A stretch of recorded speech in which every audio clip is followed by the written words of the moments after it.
जीवन में सफल कौन नहीं होना चाहता? पद में, प्रतिष्ठा में आकाश जैसी ऊंचाई किसे नहीं चाहिए? स्थिरता में भूमि जैसी दृढ़ता किसे नहीं चाहिए? सभी को चाहिए। परंतु सफलता का पुष्प अपने साथ अहंकार का कांटा भी लाता है। सफलता आपको आनंद देती है, उपलब्धि आपको गर्व देती है, और फिर यही आनंद धीरे धीरे अहंकार में परिवर्तित हो जाता है, फिर अतिक्रमण में, और अंततः अन्याय में। और यहीं से सफलता का नाश प्रारंभ हो जाता है। यदि आप चाहते हैं कि आपकी सफलता लोगों की दृष्टि में सम्मान बनकर रहे, लोगों के मन में शूल बनकर नहीं, तो ये आप वृक्ष से सीखिए।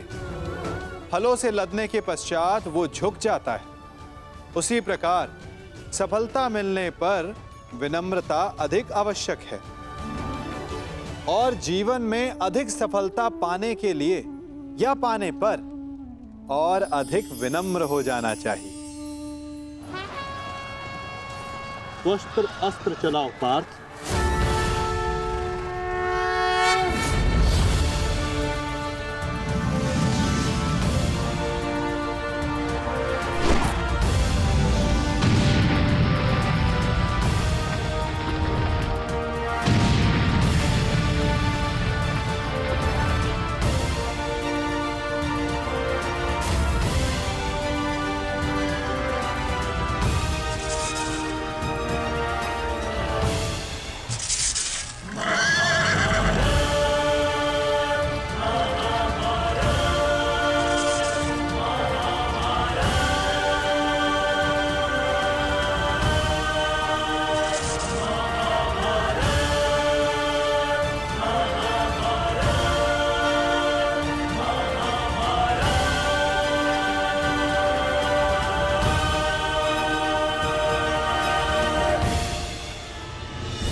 अब जिन्हें हमसे लड़ना था, वो शत्रु आपस में ही लड़ बैठेंगे पार्थ। आज तुम्हारा बल इस धरा पर धराशाय होगा। भीम, अर्जुन!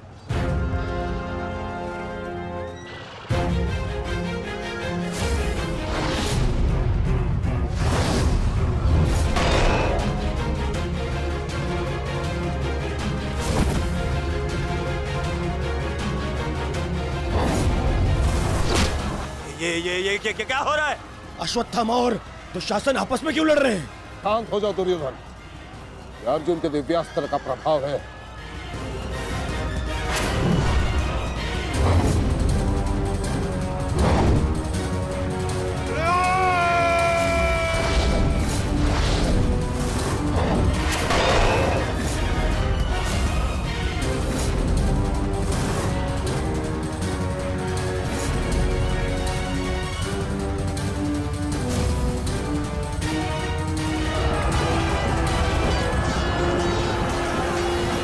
राजकुमार अर्जुन ने त्वस्तर अस्त्र का प्रयोग किया है महाराज। ये प्राचीन और बहुत ही दुर्लभ अस्त्र है। ये सैनिकों को भ्रमित करता है महाराज, और अपने ही सैनिकों में मृत्यु का भय और अपना सबसे बड़ा शत्रु दिखाई देता है महाराज, और वो आपस में ही लड़कर मर जाते हैं महाराज।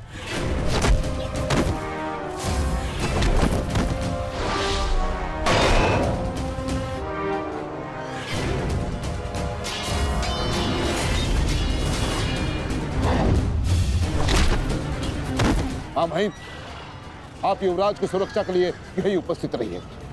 मैं शीघ्र आता हूं।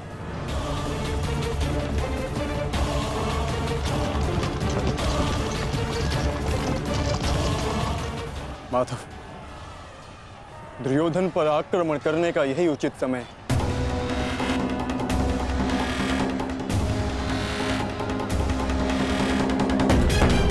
अंतिम प्रहार का समय आ गया है। सारथी,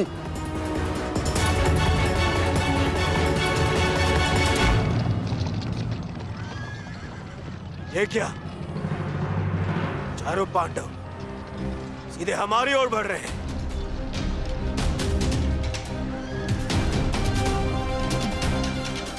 वो भी बिना किसी सुरक्षा पंक्ति के। संजय, संजय, इस अस्त्र की माया को किसी तरह तो समाप्त किया जा सकता है। कोई तो उपाय होगा। इसका उत्तर मेरे पास भी नहीं है महाराज, परंतु अवश्य ही राजकुमार अर्जुन के पास होगा और कदाचित वो अपने पुत्र अभिमन्यु को इसकी काट बता रहे हैं महाराज। सत्य कीर्ति अस्त्र, इसे उपयोग केवल एक शक्तिशाली योद्धा ही कर सकता है। हमारे विपक्षियों में आचार्य द्रोण, पितामह और अंगराज कर्ण इसका उपयोग करना जानते हैं। कर्ण तो युद्ध में सम्मिलित नहीं और आचार्य द्रोण और पितामह को इनकी रक्षा करने के लिए पहुंचने में समय लगेगा, इसलिए हम इसका लाभ उठा सकते हैं। परंतु तुम भूल रहे, युद्ध भूमि में एक और कुशल योद्धा है जो सत्य कीर्ति अस्त्र का प्रयोग करना जानता है।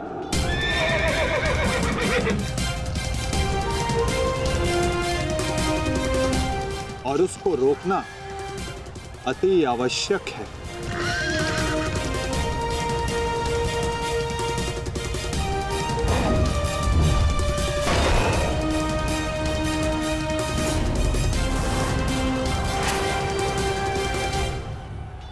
जितने भी अस्त्र हैं ये शत्रु को भ्रमित कर देते हैं, परंतु इस भ्रम को तोड़ने का कोई तो उपाय होगा ना पिताश्री। एक ही अस्त्र है, सत्य कीर्ति अस्त्र।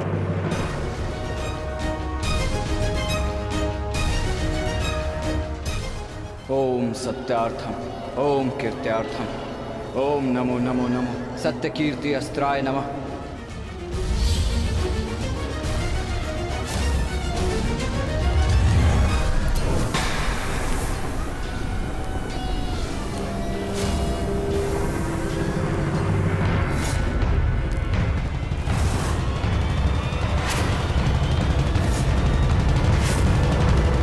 स्वागत है अभिमन्यु। वासुदेव ने सदा तुम्हारी प्रशंसा की और कल तो तुमने महामहिम भीष्म पितामह का मार्ग भी रोक दिया था। तुम में तुम्हारी इस असाधारण वीरता का मैं सम्मान करता हूं और प्रशंसा भी, परंतु इस समय मुझे मेरी सेना की रक्षा करनी और ऐसा करने से मुझे कोई नहीं रोक सकता। प्रशंसा तो तुम्हारी भी बहुत हो रही है वृषसेन।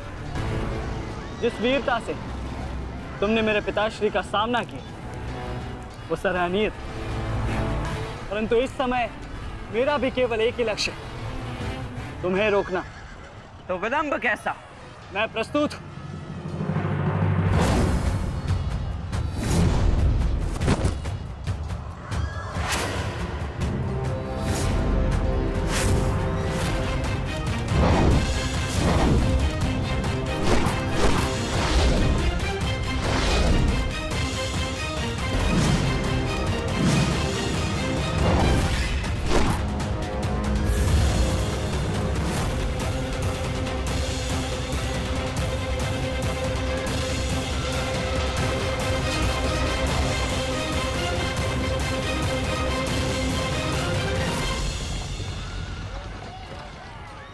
मैं गुरु द्रोण को रोकता हूँ।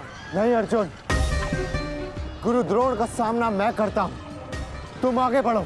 नहीं भ्राताश्री, दुर्योधन के समर्पण की पुष्टि करने के लिए आपका वहां होना अति आवश्यक है,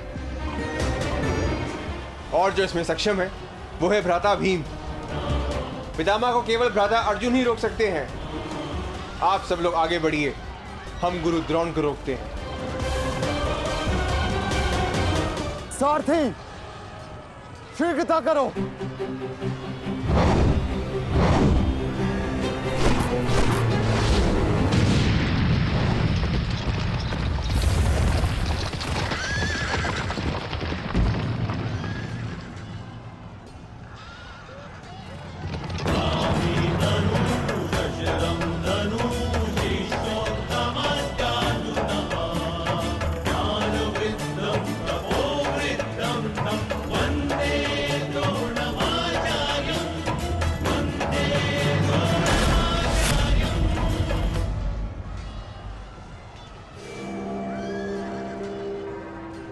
हस्तिनापुर नरेश, महाराज धृतराष्ट्र के ज्येष्ठ पुत्र दुर्योधन तक पहुंचने के लिए तुम्हें मेरा सामना करना होगा।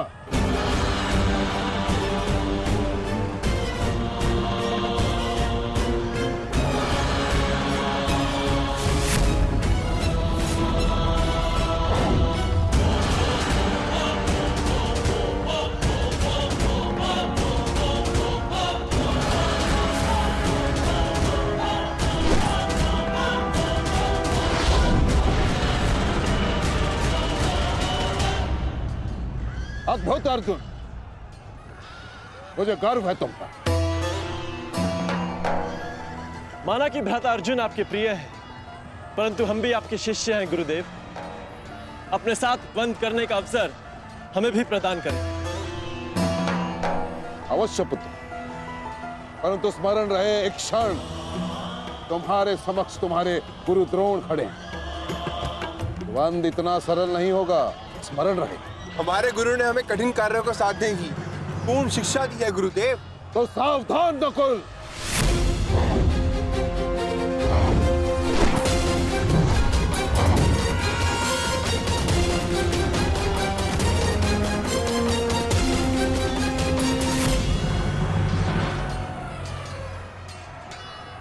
कहा था मैंने कि द्वंद सरल नहीं होगा।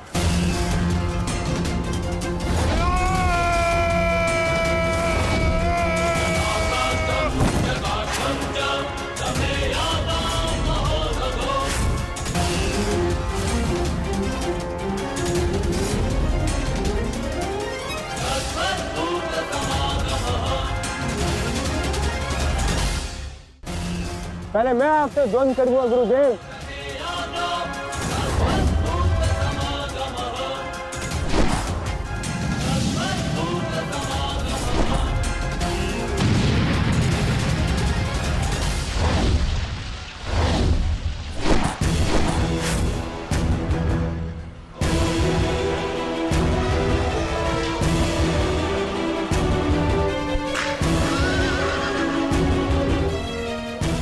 द्वंद्व का समय आ गया है। हमें पूरी शक्ति के साथ उनके साथ द्वंद्व करना होगा।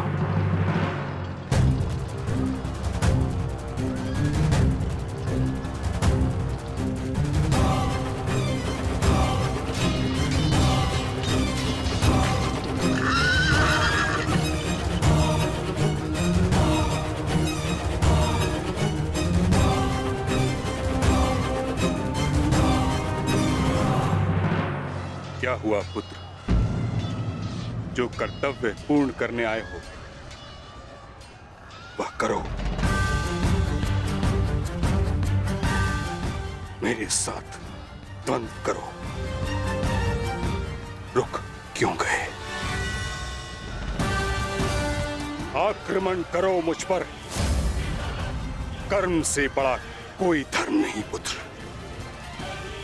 पितामह ने उचित कहा, अपने कर्तव्य का पालन कर। स्मरण है ना पार्थ, ना कोई बंधु है ना कोई बंधा, ना कोई मरता है ना कोई मारता है। ये सब आत्माएं हैं।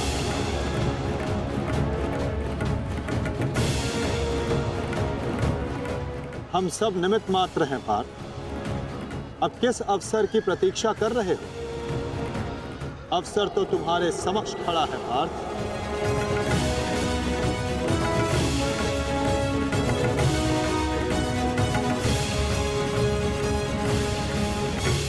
यदि तुम मुझ पर प्रहार नहीं करोगे अर्जुन, तो मैं करूंगा और तुम्हें तुम्हारे कर्तव्य से अवगत कराऊंगा।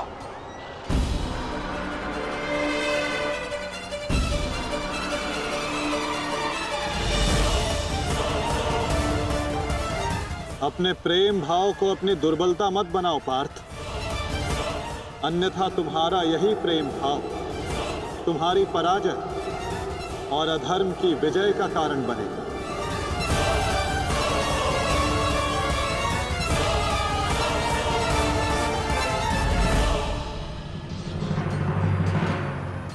शस्त्र उठाओ पार्थ, प्रहार करो अपने शत्रु पे, प्रहार करो पार्थ।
एक ही अस्त्र है जो इस भ्रम को तोड़ सकता है, सत्य कीर्ति अस्त्र।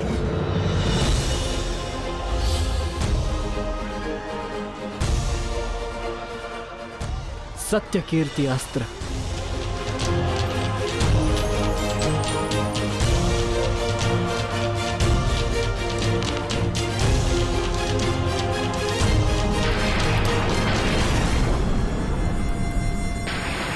मुझे अपने कर्तव्य का पालन करना ही है।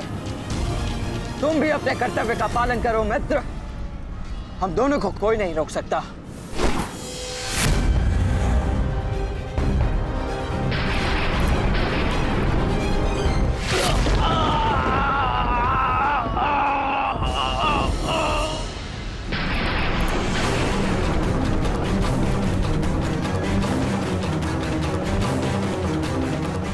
रुक जा वृषसेन, मुझे विवश मत करो। मैं केवल वो कर रहा हूं जो मेरे वश में है।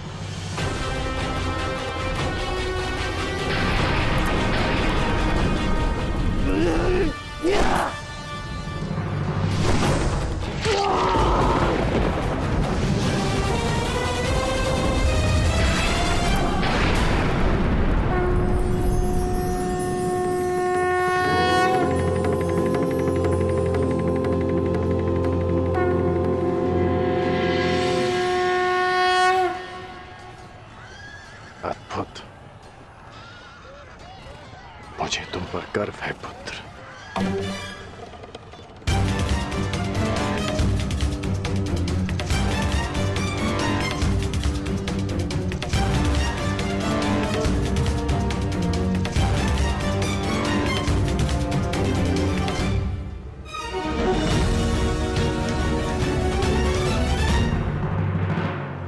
क्या सूचना है बताओ। अंगराज, मैं वो बताओ मुझे। कुमार वृषेण। क्या हुआ वृषसेन को? बोलो। युद्ध में बुरी तरह घायल हुए हैं।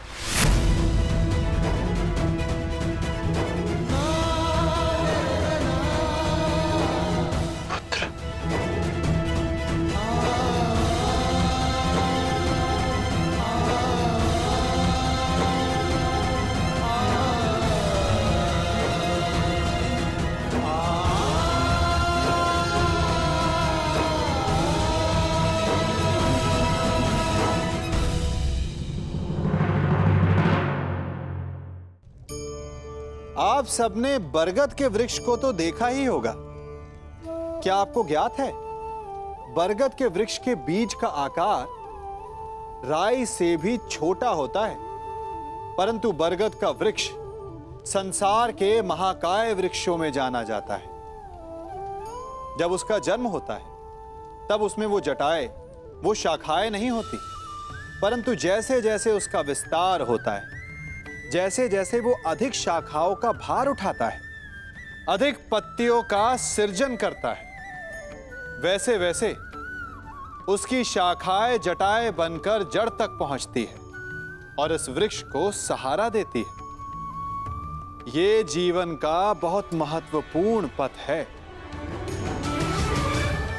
बिना लोभ लालच शुभ कार्य करें, अन्य लोगों की सहायता करें।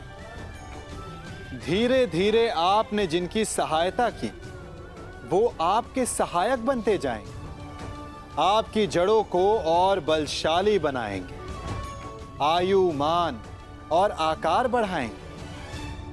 सहजीवन, सहायता और निष्काम कर्म आपको मृत्यु के पश्चात भी मरने नहीं देगा, आपको अमर रखेगा।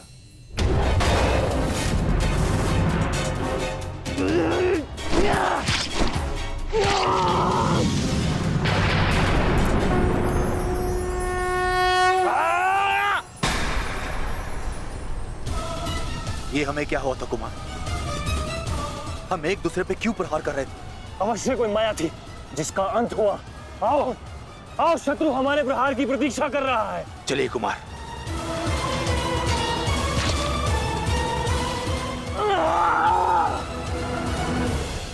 तुम्हारे कौशल और शौर्य को नमन है वृषसेन। अनुमान नहीं था कि कौरव सेना में ऐसे कुशल योद्धा से सामना होगा। सूर्यास्त में समय अभी शेष है अभिमन्यु, और हमारे तुनीरों में बाण नहीं। तो समय व्यर्थ ना करते हुए द्वंद्व आरंभ करें। तो मैं प्रस्तुत हूं योद्धा।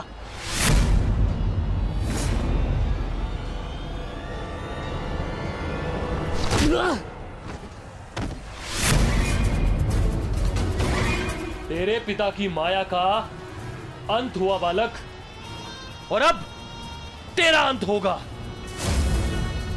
या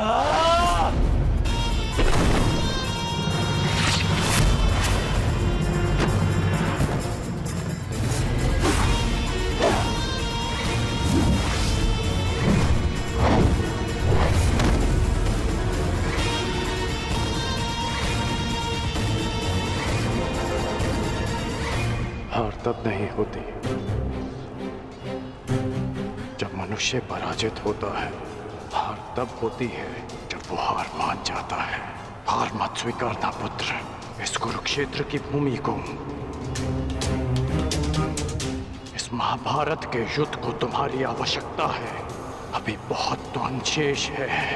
उठो, अपने क्रोध को, अपने साहस को, अपने विश्वास को एकत्रित करो। उठो और युद्ध करो। उठो पुत्र, उठो पुत्र, उठो पुत्र।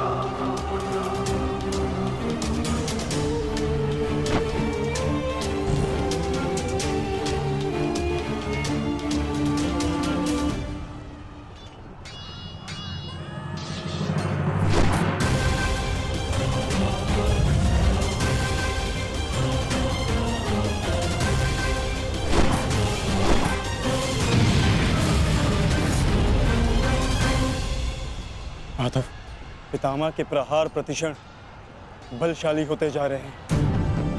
हम उन्हें बहुत समय तक रोक नहीं पाएंगे। रोकना तो पड़ेगा पार्थ।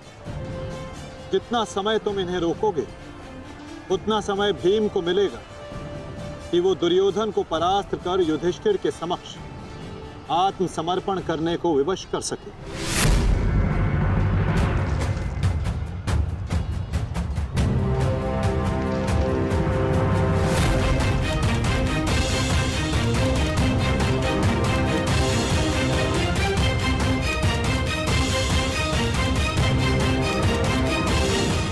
दुर्योधन, ये युद्ध भूमि है, कोई रंग भूमि नहीं कि औरों के द्वंद्व का तुम आनंद उठा सको। क्यों दुर्योधन, कायरों की भांति क्यों खड़े हो? आओ और आकर मुझसे युद्ध करो।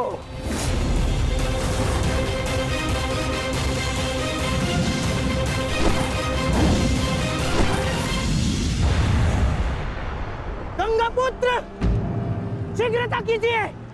अर्जुन आपको द्वंद्व में उलझा रहा है। इधर भीम दुर्योधन की ओर बढ़ रहा है। महामहिम, कुछ कीजिए।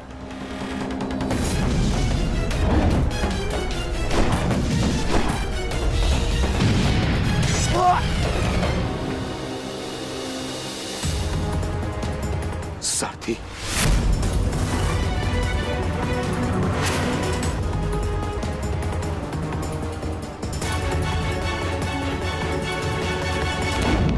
सावधान अर्जुन।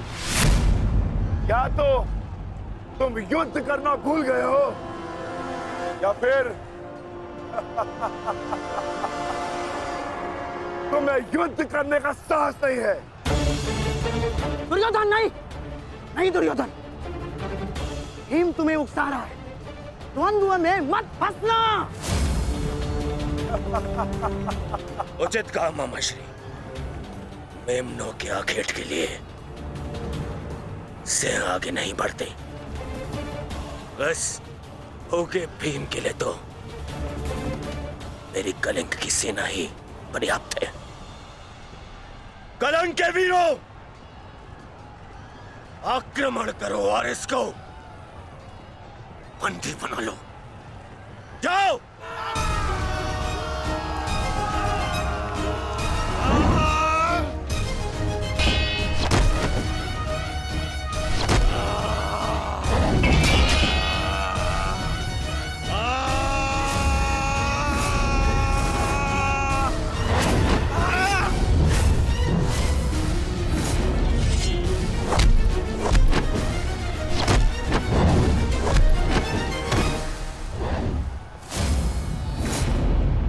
दुर्योधन, बस ये इतने से थे?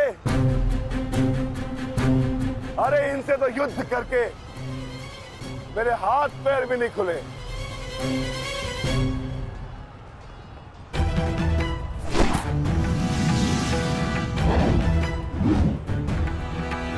आप नियम भंग कर रहे हैं आचार्य। आप एक साथ दो पर आक्रमण नहीं कर सकते। स्मरण रहे कि युद्ध के नियम के अनुसार दो योद्धा एक योद्धा पर आक्रमण नहीं कर सकते,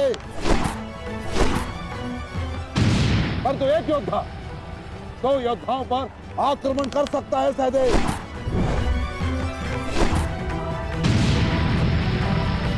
क्या करें नकुल?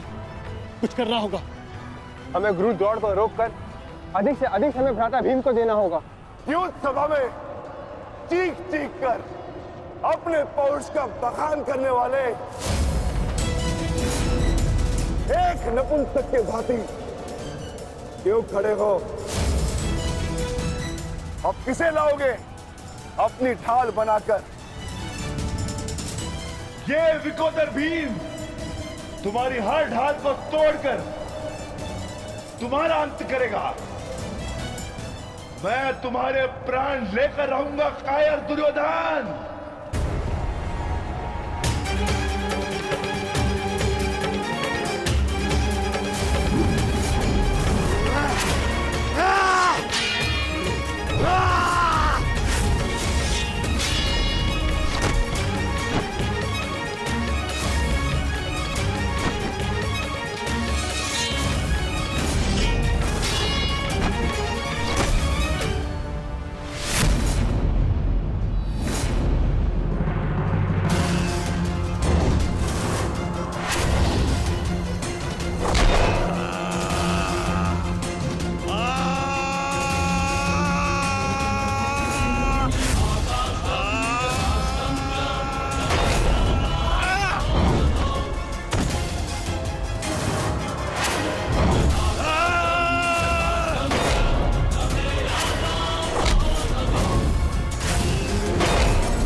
उठकर प्रहार करने का सामर्थ्य शेष है काकाश्री,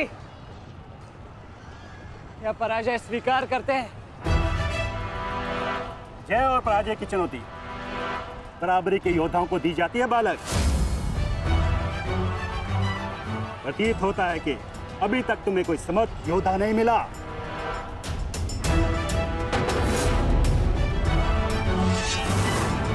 मैं शब्दों के बाण नहीं चलाता नानाश्री। अच्छा, तो युद्ध करो या समर्पण करो।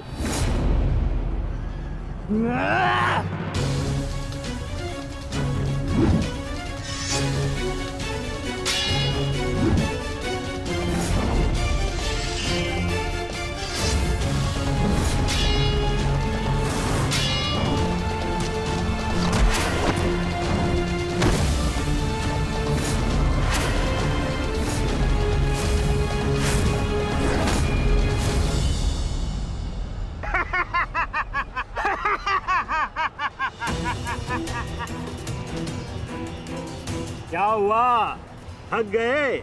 अरे ये उस मूर्ख विराट पुत्र उत्तर की संगति का प्रभाव है। ये उसे भी यही लग रहा था कि मेरे समक्ष वो कुछ कर दिखाएगा, पर मूर्ख मृत्यु को प्राप्त हो गया। मृत्यु को चींटी की भांति इन्हीं हाथों से मसल दिया मैंने उसे। पीछे हट जाओ अभिमन्यु, अन्यथा उत्तर से कहीं पीड़ादायक मृत्यु मिलेगी। मृत्यु। तो ये समझिए कि आज उत्तर का प्रतिशोध पूर्ण होगा।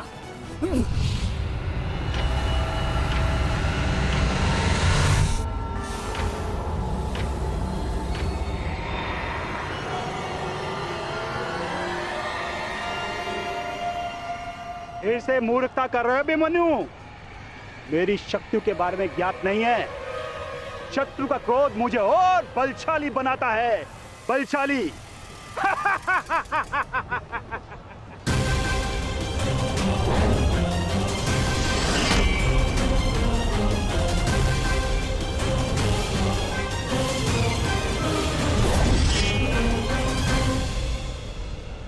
इतना ललकारने के पश्चात भी तुम रथ पर छिप कर बैठे हो दुर्योधन। मैं भी कैसा मूर्ख हूं, एक नपुंसक के वध की प्रतिज्ञा कर बैठा। आज तुमने यह सिद्ध कर दिया कि तुम एक क्षत्रिय नहीं बल्कि एक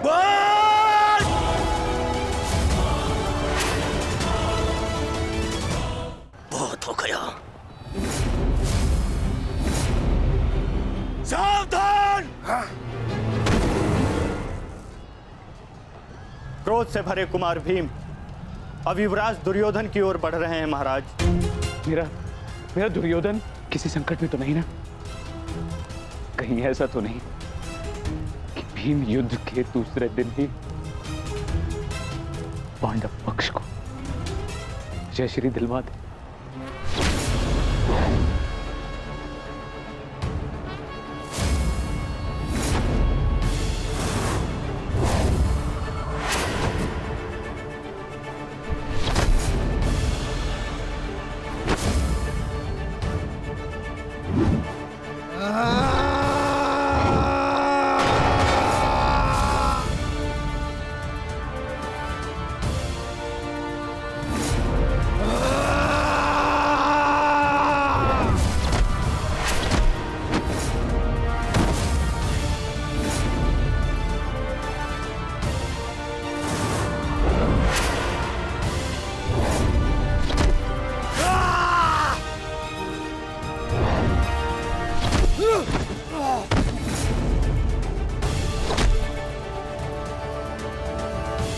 मारो दुर्योधन, मारो!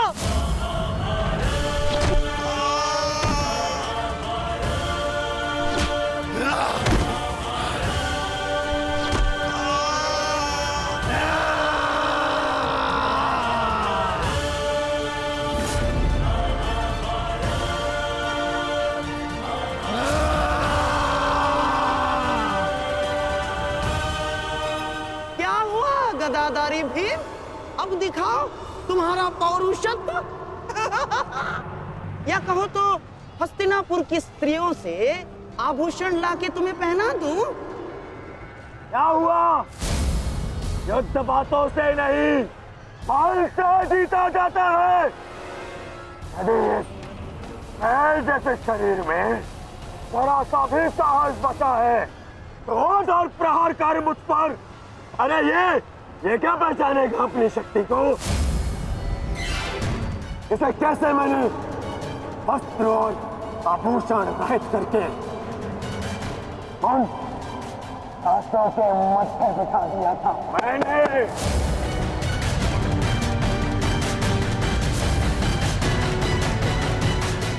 कदाचित ये भी भूल गया है कि कैसे मैंने बड़ी सभा में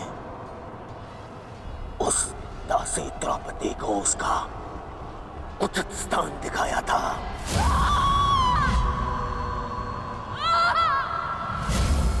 आओ दासी द्रौपदी, आकर मेरी गंगा में बैठो। आओ। वस्त्र हरण करो इस दासी का।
गंगा पुत्र, दुर्योधन की रक्षा कीजिए गंगा पुत्र।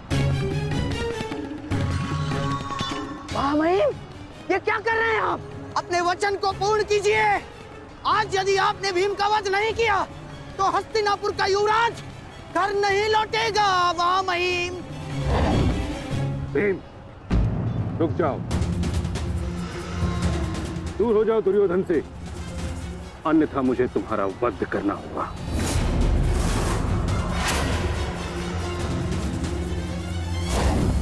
सावधान पितामह,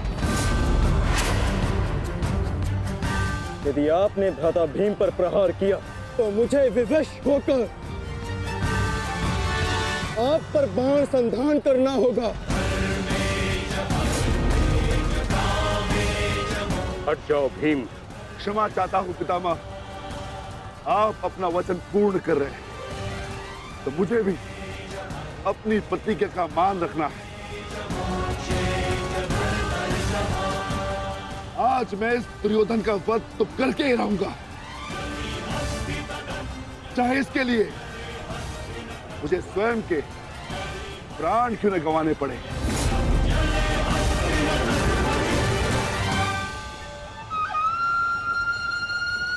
स्वयं के प्राण गंवा सकते हो भीम, परंतु क्या अपने दोनों भ्राताओं को इस आहुति में झोंक दोगे तुम? तुम्हारी इस भूल का फल नकुल और सहदेव को भुगतना होगा भीम। जरा देखो उधर।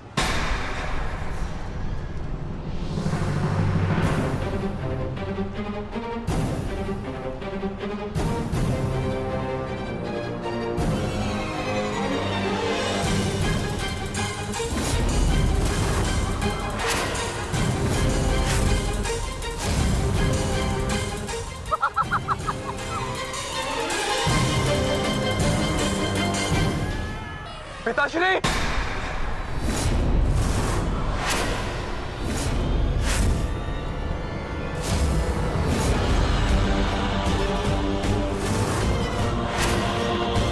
शस्त्र को नीचे करिए द्रोण, अन्यथा सदैव के लिए पुत्र से हाथ खो बैठोगे।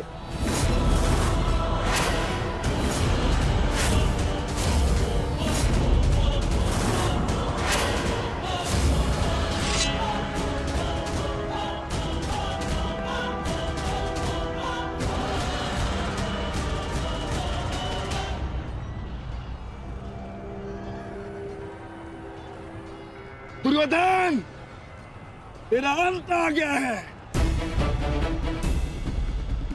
तुम्हारे पास दो विकल्प शेष है दुर्योधन। या तो देश युधिष्ठिर के समक्ष आत्मसमर्पण करो, अपनी सेना को पीछे हटने का आदेश दो, या फिर अपने प्राण यमराज को समर्पित करो।